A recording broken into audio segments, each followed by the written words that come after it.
Family members మనతో పాటు ఉన్నారు. స్వేచ్ఛ చాలా ధైర్యవంతురాలు. 18 ఇయర్స్ ఆఫ్ జర్నలిజం కెరియర్ ఉంది. అందరికీ చాలా మంచి బోధిస్తారు, చాలా స్ట్రాంగ్ ఉంటారు. కానీ తనే బలవన్మరణానికి పాల్పడడానికి అనేక అనుమానాలు వ్యక్తం అవుతున్నాయి. వాళ్ళ తండ్రి చెప్పినట్టు కూడా పూర్ణం చందనే కారణం అంటున్నారు. ఏమంటారు? ఇక మా అంటే స్వేచ్ఛ మా దగ్గర పెరిగింది. అంటే వాళ్ళ అమ్మ నాయన ఉద్యమంలో ఉన్నప్పుడు చిన్న పాప దగ్గర నుంచి 15 సంవత్సరాలు మా దగ్గరనే ఉండే. కానీ బాగా మంచి తెలివి కలది. తర్వాత ధైర్యం కూడా గట్టి ధైర్యం ఉన్నటువంటి అమ్మాయి. ఇక ఇక్కడికి సరిగ్గా పూర్ణతోని కలిసి ఉండేటప్పుడు కొంత ఆయన నేను విడాకులు ఇచ్చి పెళ్లి చేసుకుంటానని చెప్పేసి మాట ఇవ్వటం అనేది జరిగింది. దాంతో నమ్మి ఆమె ఒక 5 సంవత్సరాలుగా అతనితో ఉంటున్నది. ఇక అది ఈమె ఆయన ఏదైతే చెప్పిండో అది విడాకులు ఇవ్వకపోవటం, ఈమెను చేసుకోకపోవటం వల్ల బాగా సఫర్ అయ్యి లాస్ట్కు ఈ ఆత్మహత్య చేసుకోవటం జరిగింది.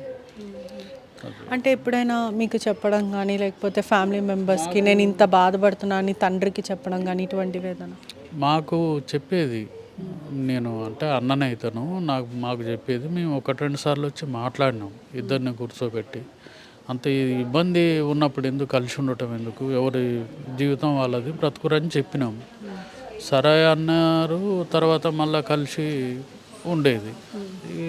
లాస్ట్కు ఈ మొన్న కూడా గొడవ జరిగితే మేము ఫోన్లో మాట్లాడినప్పుడు ఈ బేబీ అంత ఇబ్బందిగా ఎవరు ఉండొద్దు, ప్రాణాల మీదకి ఎవరు తెచ్చుకోవద్దు, అంత కలిసి ఉండేటట్టు అయితేనే ఉండాలి, లేకపోతే ఎవరి జీవితం వాళ్ళది. మొన్న 26th రోజు కూడా గొడవ జరిగింది. వాళ్ళ తండ్రికి కాల్ చేసి నాన్న మేము విడిపోతున్నామంటూ కూడా చెప్పడం జరిగింది.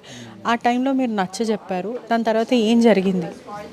ఇక మా ఫోను మేము చేస్తే లిఫ్ట్ చేయలేదు, బేబీ లిఫ్ట్ చేయలేదు. ఎందుకనంటే వీళ్ళు కూడా కలిసి ఉండాలనేది ఆమె మనసులో ఏమనుకున్నదో. ఇక ఆమె మా ఫోను లిఫ్ట్ చేయలేదు. ఇక నిన్న మాకు ఫోన్ చేసిన తర్వాతనే విషయం తెలిసింది. అసలైన తొలి వెలుగు. ఫాలో వాట్సాప్ @తొలి వెలుగు official.